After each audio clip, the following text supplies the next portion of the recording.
Euh, en gros, ce qui dit dans cette section, attendez un instant,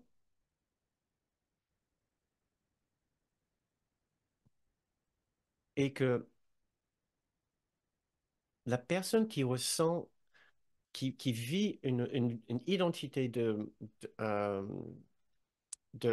séparation, qui nie sa propre réalité, produit une sorte de douleur insupportable dans son esprit.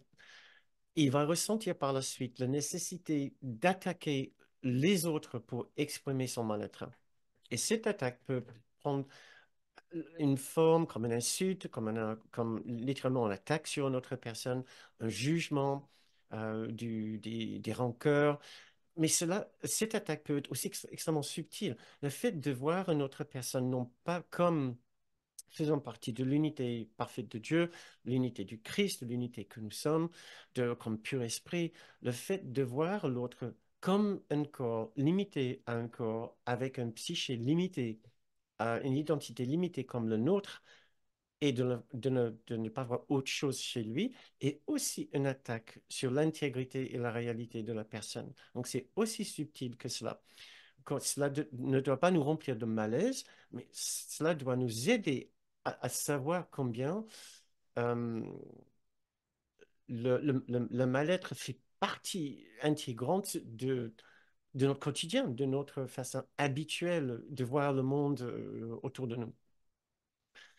Euh, et le fait d'attaquer les autres, encore, ne serait-ce qu'une vision de notre personne, perception de notre personne comme coupée entièrement de sa réalité spirituelle,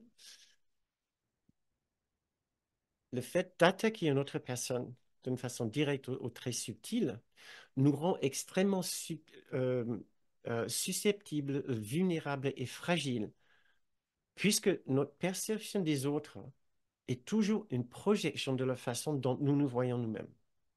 Si nous nous voyons comme attaquant les autres, nous allons immédiatement penser que les autres sont comme nous et donc sont en train de nous attaquer. J'espère que c'est assez clair. La projection fait la perception. Ce que je pense est perception des choses neutres et objectives ne l'est pas du tout. Ce que je capte de l'extérieur est toujours la projection de ce que je pense et ressens à l'intérieur, basé sur mon concept de soi. Je ne vois que mon concept de soi projeté dehors. Si je me vois affaibli et attaqué, je vais projeter ça dehors, j'attaque l'intégrité d'autres personnes et je vais immédiatement penser que ces personnes sont aussi en train de m'attaquer. C'est inévitable, incontournable. C'est en gros ce que ce passage veut dire.